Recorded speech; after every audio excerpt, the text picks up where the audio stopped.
The water's making the frogs into Quite genosaurs. exciting. I caught up with Holly Longdale, who is the executive producer of World of Warcraft, at a press event, and now that she's essentially running the show, rather than get into the sort of small details of Alpha, I actually wanted to go big picture. Would you need light for life underground as well? I think so. I'd like to know what the primary enemy and problem that the Arathi down there are dealing with. I'd like to have a little more insight on what their primary afflictions are, but I'll keep that unknown for now for myself.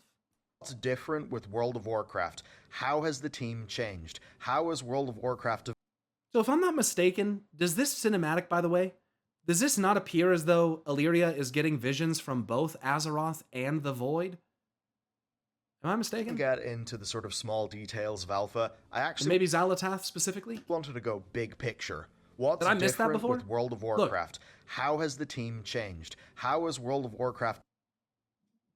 Like, I saw Azeroth for a second. We all saw that, right? Illyria getting all the voices. She torn between visions. You think she's gonna go Void? I think it's gonna be her, dude. At the hour of her third death, she ushers in our coming. I think it's got, dude, I want it to be Illyria. I don't want them to start killing off characters, okay? But maybe Illyria being the exception would be kind of interesting. I mean, because all the other ones, you know they're going to go with Azeroth. Thrall, Jaina, you know, probably Magni, fucking Anduin Wrynn. They're all going to go with Azeroth. We know that. So for Illyria to be the exception, I mean, Locust Walker did say she had a unique destiny ahead of her. So maybe he was helping to orchestrate something that would lead to the Void's incursion into Azeroth. Ashara? Yeah. Ashara. Yeah. That's going to get wild. Midnight Quel'Tha Lost Illyria, for sure. Wonder why I said that? Locust Walker. You can ask him, he's in chat. Why'd you say that, man? One clearly Void, the other not. Wouldn't it be Sylvanas, or did she only die once? That's what I always thought. Sylvanas, I think, has already died 3 times. Maybe I'm wrong. Maybe one of them doesn't count. Pretty sure it's when Arthas got her the first time. Pretty sure that counts as dying. She got turned into a fucking banshee. Then I think Lord Godfrey shot her in the back of the fucking head and executed her one time, which also killed her. She was brought back by a Valkyr then. And then she jumped off the top of Icecrown Citadel, where she impaled herself upon Serenite. And then the Valkyr saved her from that as well. I'm not sure exactly if that actually happened, if she actually hit the Serenite, but kind of seemed like that's what happened. I'm pretty sure Sylvanas has already had 3, and my goodness, it can't be her at this point, because after what has happened, it can't be her. I just don't think it can, no. So I think Illyria Windrunner being Void, it's gotta be like the most likely thing. Some think it's a diversion, but there is also in-game dialogue, where she and Turalyon are standing. I believe it is at the what is it, Valley of Heroes or whatever it is in front of Stormwind, where they're discussing everything that's happened. And Illyria remarks that she feels as though she has already died twice. Like, she literally says that, and that's not even in a book, in a cutscene somewhere. It's like in the game. So for Illyria Windrunner to say that, it is, I mean, and then I think it's once when they went into Draenor, and then again when she took the Void upon herself or something like that.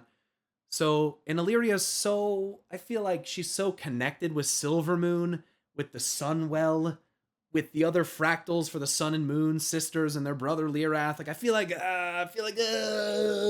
Xalatath might, I don't know if Xalatath's going to do it, or if she's going to manipulate Illyria into doing it, or if they're competing to do it, or like what's going to happen. I don't know, dude. It's going to be interesting, and we'll see how it unfolds. But I think Illyria Windrunner is, I think, a pretty cool character personally. And some of the stuff she does with the Void in one of the books is pretty fucked up. And what Turalyon does with the Light while assisting her is also pretty fucked up, being honest. But anyway, back to this video. I already died twice, wink, wink. I love Sylvanas up until after she touched the Azurite Crystal, and then she seemed to have been rewritten and other bullshit. But if you retcon it slightly, she's still a redeemable character, in my opinion. She can work. I think the stuff at the end of Shadowlands is honestly more egregious. I think the Teldrassil thing was, they just, they could have made it work if I just don't know. They could have made it work better if they would have just expressed her fear manifesting in this raging way. And if they tied more of Sylvanas' actual feelings into her character, because they just don't do enough justice to illustrate the emotional state of this being whose soul is literally ripped in fucking two. Like, that's wild. Like, what remains of her is probably not a very nice thing. She is a banshee, after all. So, Illyria Sylvanas Windrunner was one of my favorite characters for some of those reasons. And then, it's just again, it's like the jailer issue. Just the character wasn't given the proper time. And maybe even Sylvanas got the proper time. They just didn't fucking express it well enough, I don't think. I think you have to be pretty overt about things, I don't know, in a really obvious way, which isn't, I don't know. I think you have to fucking make it obvious. I don't know. Illyria as queen, she'll save us. We'll see. Developed. What does Holly do? How does the team run? And it's pretty damn cool. We get into some plans for even beyond the War Within. Some fundamental things that Holly thinks the game has struggled with in the past and in the recent past, and how she wants to fix that sort of thing. So, it's a really fun interview, and I guess with that said, let's start by getting into just what Holly actually does when she goes to work. It's funny how, I feel like the executive producer job is unique at every studio. There is a lot that happens from day to day, from what's our long range strategy? Like, what is the plan? And that's me gathering, Ian, Frank, who's our technical director, our production director, he's the one that really is the specialist on moving the widgets around. And I have the fortune of relying on all of them when we come up with this strategy, that we get this alignment. Can we actually do it? And then part of it is, I feel like Ian's going to have great regrets about me saying this, but, I lean on, for many obvious, this interview was really self-explanatory reasons, I really rely on Ian as my partner. But I'm also the final arbiter. If there's... The final arbiter. She actually just fucking used those words. I love that, dude. Let's go. That's fucking sick. The final arbiter. Disagreement. Cool. Oh, God. I felt Ian's pain in that moment. I'm joking. He's one of the most gracious people I've ever worked with. He seems like a nice person. As are all of my directors. So we have this really aligned leadership team, and I'm relatively new, and they've been incredibly Thank God gracious, for Holly Longdale's and presence, very dude. supportive of me. We get along very well, and we see the game very similarly. That it's our time now to evolve.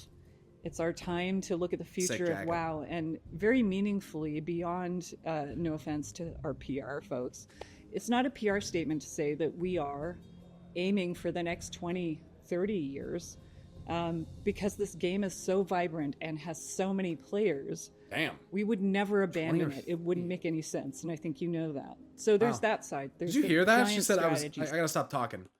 Because this game is so vibrant and has so many players, we would never abandon it. It wouldn't make any sense, and I think you know that. So there's that. Fuck! You mean to tell me, chat, that I might be able to stream and make content for and talk about and play this game for the next 30 years of my life? Do I get to retire as a fucking WoW streamer, dude? Are you, could you, that would be, if they can deliver on that would be, I don't even want to do, let me go, at that point, I'm doing what I can to maybe even try to, I don't know if I would, dude. Being able to work on that type of project would be, 20, 30 years is a long time. That's a long, long time. You never know what the future has in store. You never know. I could fucking die. You never know. You never know. Hope not. Obviously, I hope not, but you never know. Blizz have a whole list of job listings for a new game. Yeah, but a lot of their, it depends on the moment, what's available, but a lot of their stuff is you have to know how to make a video game. I don't know how to do that. I don't know how to code. I don't know how to do any of that stuff. I can edit videos and I can talk into a fucking microphone and I can talk about story and I can do story stuff. Okay. That's what I can do. Like, that's what I can do. And world building, and I can do that kind of stuff. But I don't know how to make a video game. So I would need to learn and I would need to have some experience doing that before I could ever work at a place like Blizzard. So it's just not, that's the way I see it anyway. Maybe that's not true, but I think that's the case. I think, if you're going to work at a video game company, you should probably make some video games at some point. Prove that you can do it instead of just saying that you can do it. Sildwin of Azergus, the 5th storyline arc is ending in 30 years. I'm telling you, I think it's A&R. Pyro A&R has been dead for 16 expansions now. Yeah, well, Queen of Rot could always return. Yeah, I mean, the Queen of Growth. That's what she is. That's what it is. Whatever the fuck that is. Ian was a theory crafter before he started working at Blizzard. I mean, true. Ian had never made any video games before. He never worked on a video game. The spark of life still flickers within these mortals. He was a lawyer. So he didn't actually, I thought he didn't have any prior game experience. I mean, I knew he was a lawyer, but I didn't know that he was a professional lawyer who raided. It's why he's so good at legalese. Yeah, it's fucking annoying. I like Ian, but it's so fucking annoying, dude. But it's probably a good thing. He knows generally what to say and what not to say. He was a raid leader. That makes sense. He was just a nerd. Okay, so maybe I'm fucking downplaying it. Maybe I'm selling myself short. I don't know. I'm not a fucking lawyer though. Okay, I'm a fucking streamer. I don't know. Anyway. That's pretty cool though. A lot of people would like to be a streamer, so that's pretty cool. Whatever. He was part of Elitist Jerks. I know Elitist Jerks. Yeah. I don't know them, but I know of them. He calculated that Cthulhu was impossible. Pre-nerf prefix, which got him the job later. Wow. Applied to Blizzard as a voice actor. I'd have to put together a portfolio for them, right? Something. I mean, I don't know. Do you have to do that? Just go to an audition. You have to go to an audition, don't you? You have to audition somehow. I don't know if you can do that. You have to probably go somewhere. And I really enjoy it. It's really fun. It's something that I've been doing, I guess, doing voices and imitations and stuff like that, or whatever you want to call it, for a long time since I was a kid. So I should probably do it at some point. But anyway, focus, chat. We gotta watch this fucking video. We gotta watch this. We gotta watch this. That side, there's the giant strategy side. We've grown the team, and within the strategy, we've got this live. Sorry, I know. This looks like Dragonflight development, so I don't think this is going to be very useful for me to look at.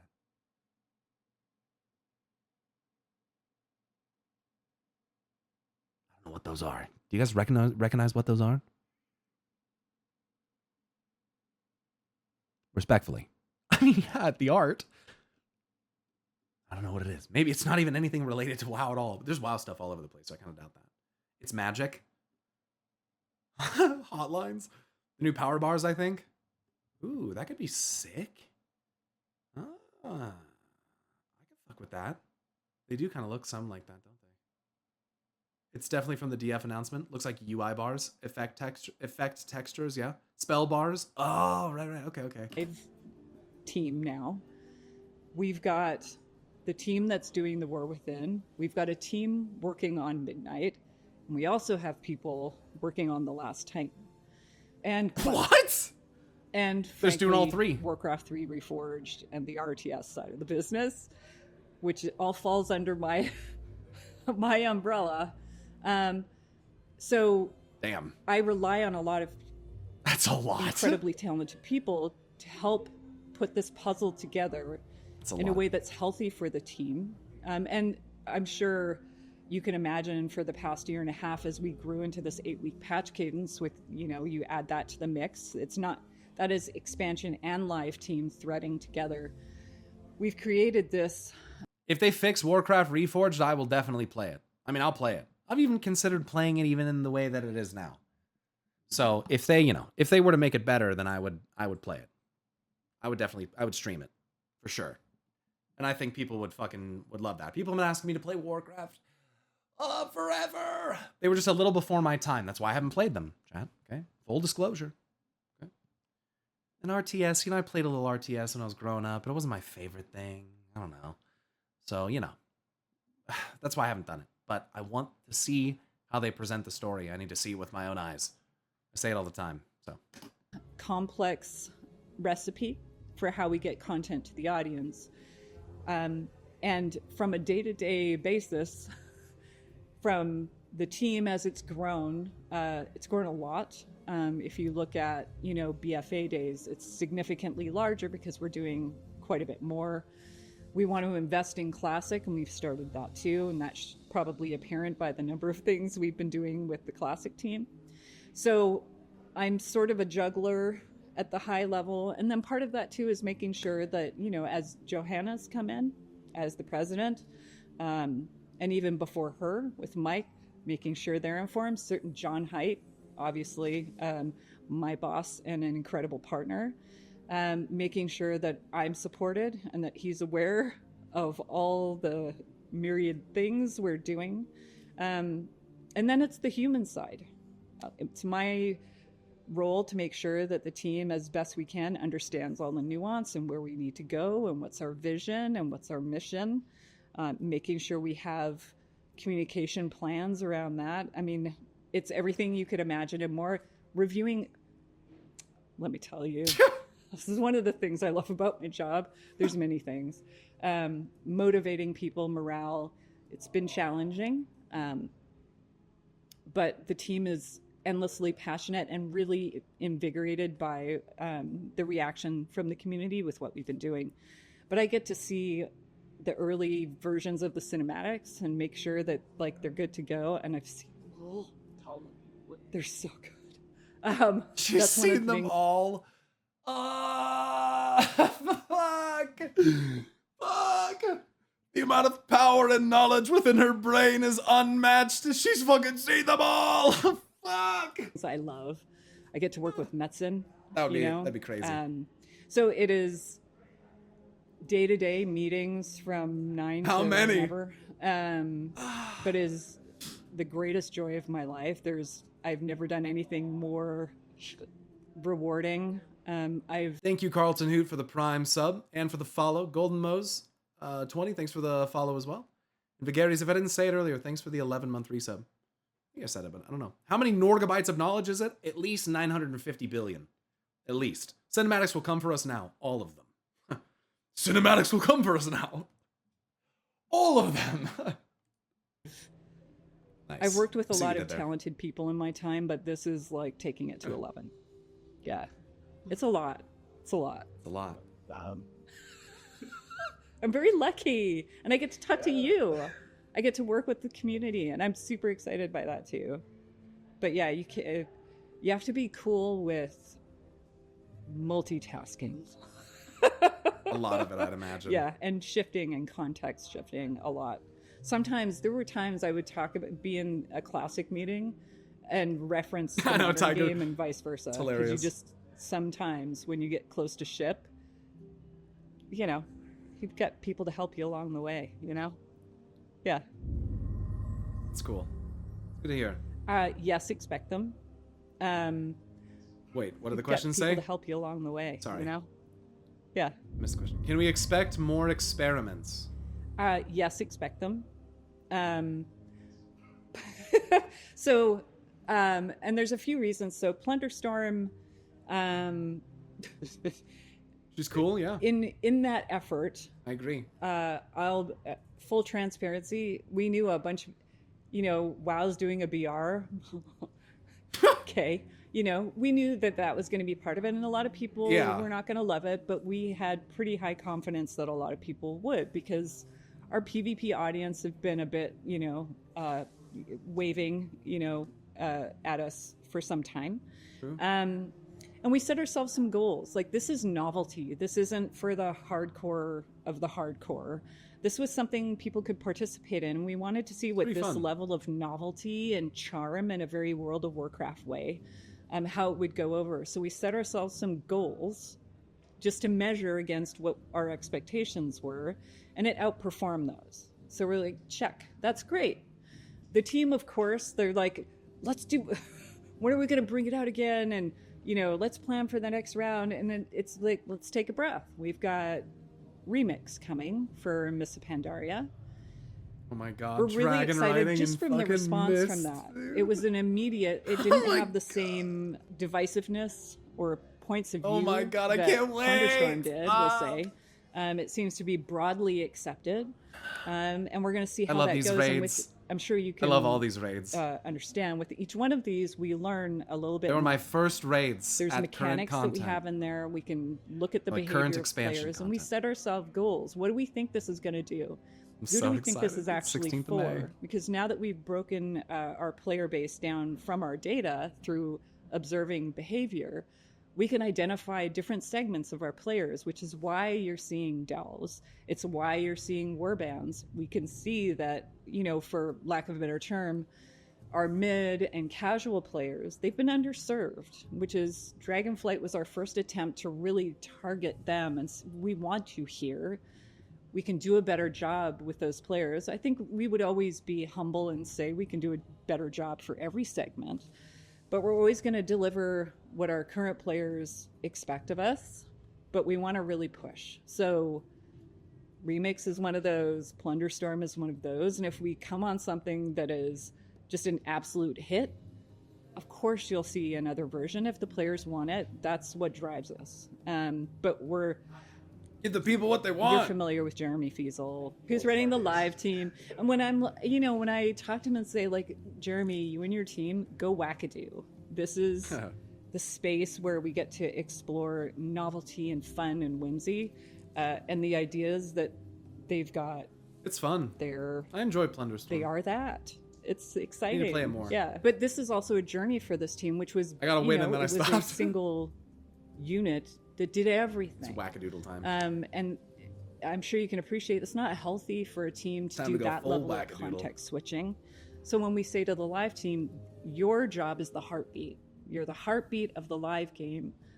Your job is to make the world feel alive and retain players. All of our segments, like, look for opportunities. And so it took until probably midway through last year to really see that come to life and to really see it work. We had time running, all of that, and now they're building upon that. So they get to focus on those goals, and the expansion focuses on the goals you would expect for the expansions. So the features and everything's evergreen. And I will say we know he just wanted his hair that color, the feature set will be for the next one. We already know that. They're already working on it. He's always had crazy hair color, I think. Don't ask too many questions. What those goals, and the expansion focuses on the goals you would expect for the expansions. So the features and everything's evergreen, and I will say we know what the feature set will be for the next one. We already know that. They're already working on it. Don't ask too many questions. And then, we're really thinking about the connective tissue between them all so that everything feels cohesive. The direction we're going in makes sense. We set lofty goals for ourselves. We want WoW to be stable in the future, expand in the future, be inventive. We want to stay ahead. We want to stay ahead of the industry as well. So more is not always better. What lessons we want have to the stay team ahead. learned? We want to stay ahead of the industry as well. Next section. Evergreen content. Yeah, evergreen. If you don't, meaning, it's not just something that you do once and forget about and it becomes irrelevant. It's supposed to be evergreen, something that you can come back to. It's always valuable, viable for some reason, and worthwhile. Which is good because it helps build the world out in a meaningful way. Why don't you go to any of these other capital cities? I mean, the only reason we go to most of these other capitals is because we're going somewhere else and we just happen to have to go through the capital. There's no reason really to go there, to use it, to do anything. So it's nice for them to flesh the game out with more of this stuff that actually makes the world meaningful, and something that you want to revisit and not just do once and just forget, Holly honestly might be the best recent addition the team has made. I've heard that. People have been saying that in chat today as well. I'm always happy to hear what she has to say. S tier charisma, agreed. I totally agree. Yeah, she seems very nice. She's very careful, obviously, about what she says, but she seems to really enjoy what she does and has a lot of faith in the team. And it sounds like their organization and structure of that has been nicely improved, and just kind of sounds, I don't know, sounds like they just really have a clear direction. And that's fucking awesome, dude. I mean, it's what the people deserve. You know what I mean? And like I've said before, it's what they deserve. It's people making the game. Like I said, it's their passion. You know, a lot of these people have worked for a long time to be in the position to do what they do, where they do it, and you know, it's something that you'd probably want to be able to enjoy and make work if you could. You'd think a nerd through and through, for sure, for sure. So more is not always better, in the sense that when we knew, okay, 8-week patches, right? When you make that as a statement, 8-week patches, each patch is not the same as, they're not equitable necessarily. They're also not received the same way. So, you know, 10.2.5 didn't have a lot of staying power the same way 10.1.5 did. So there's a journey here where, you know, there was a couple of patches we did that just had a disconnected set of additions. You know, you might have heritage quests, so like it's a bit of this and a bit of that. And one of the problems we face is when we do those kinds of things is discoverability. So now that we know that, okay, well now we need a plan for that. It's a bit of this, or, you know, there was a couple of patches we did that just had. I know we've looked at this before. We did that just had a disconnected set of additions. You know, you might have heritage quests, so like it's a bit of this and a bit of that. And one of the problems we face is when we do those kinds of things is discoverability. So now that we know that, sounds like a much better work environment. Oh yeah, after gray people like Jalen Brack and Mike Ibarra, having smart people in the lead gives hope. Yeah, I agree. Looks like a circle of stars a bit. You're meant to be able to see Zal in it, I remember. Yeah.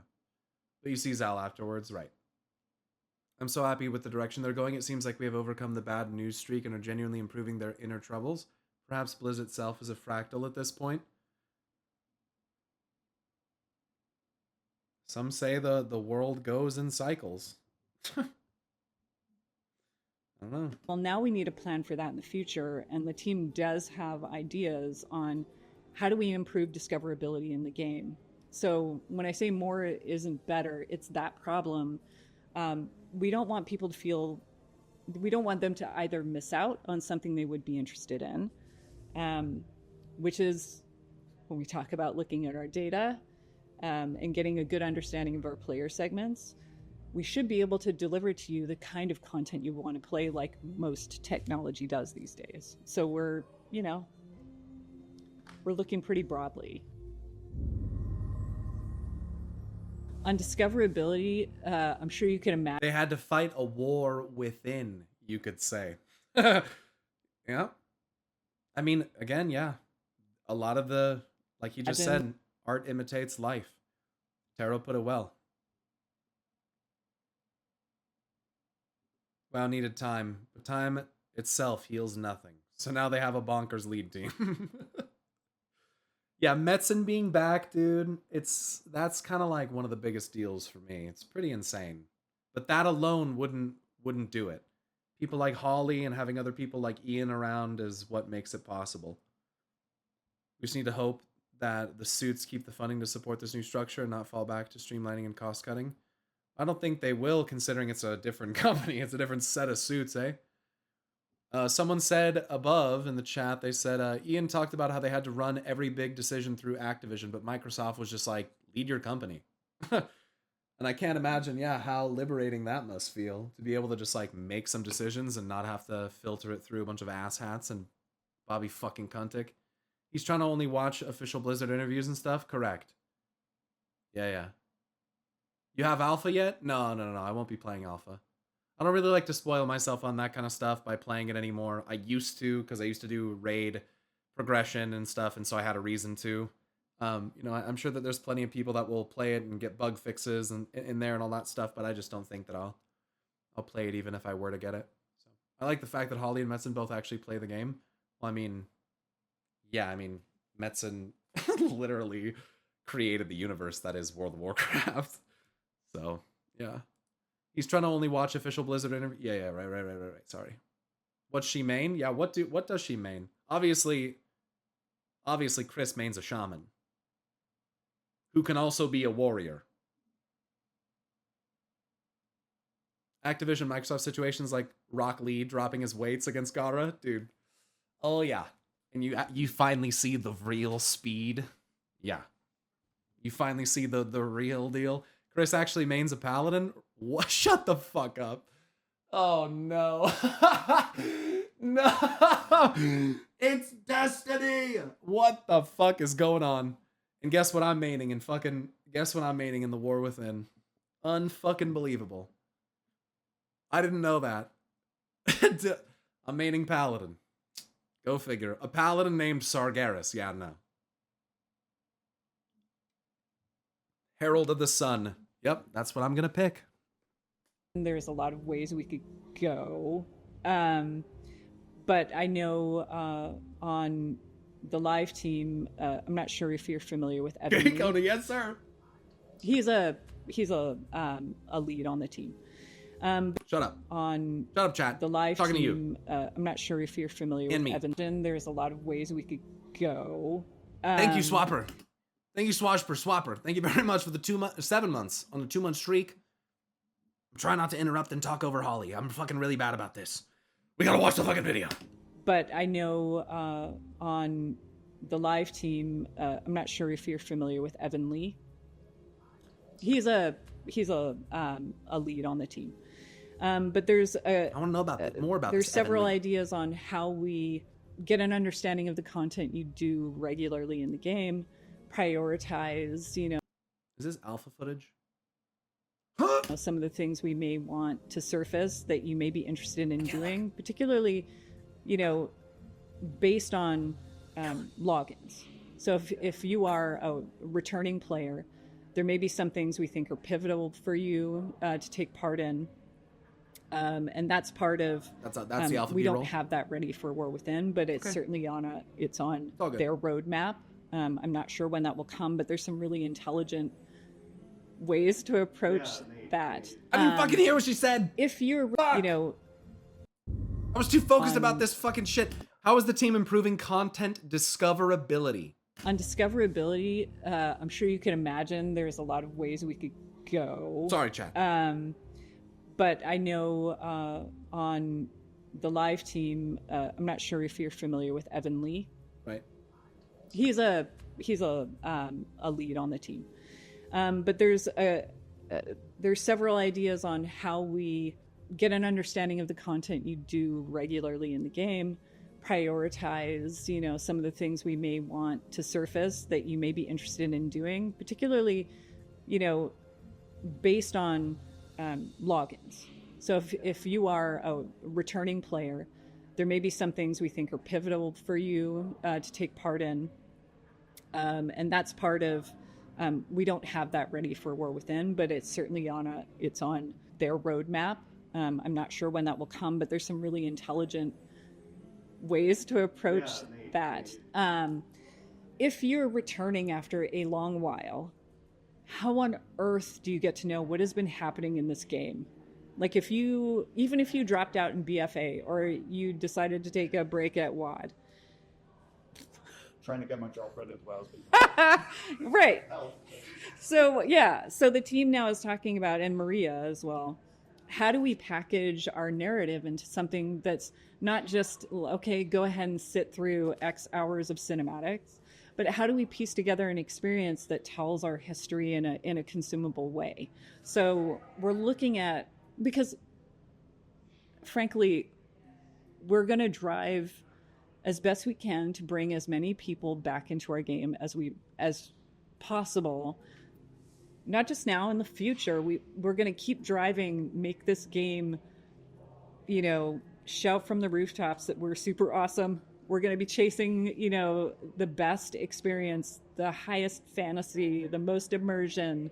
And there's some really, really great ideas. But if we don't smooth out these bumps for new players, I think we're going to take a look at what we're doing for new players as well. So it is a journey. And also, you know, where are people playing? How do we meet them where they are? Like what platforms, what devices? And I'm not announcing anything. But these are all the things on our mind as we look at our UX and we look at our UI and how easy and consumable is our game for the different, you know, player segments that are out there that devices, feel like a good fit for us. Platforms? Super long answer. Let's see. Like an Xbox? On a fridge? On a smartphone? So there we have it. I mean, man, the scoops. Lore catch up in game, new player experience changes being planned, I like that. Them trying to avoid the bits of Dragonflight's patch cycle that didn't work as well, us learning how Team 2 is actually split up. And yeah, I mean, I really went into that interview wanting, I suppose, insight, a little bit of like her perspective to sort of understand how the game is actually being made. It's certainly fun with the experiments, that we can kind of expect more of them, and that the team has basically just got an actual ability to, I mean, a small subset, I suppose, of the team has this ability to just do cool shit. Hey, Mist of Pandaria Remix, of course, is an example of that, and just from us playing it on the PTR during its test weekend, man, it is really good. So it does make me excited about the sorts of things that I guess on all levels they're going to be cooking up. Anyway. I'm not going to want to go outside this summer. No. It's such a problem. Fuck.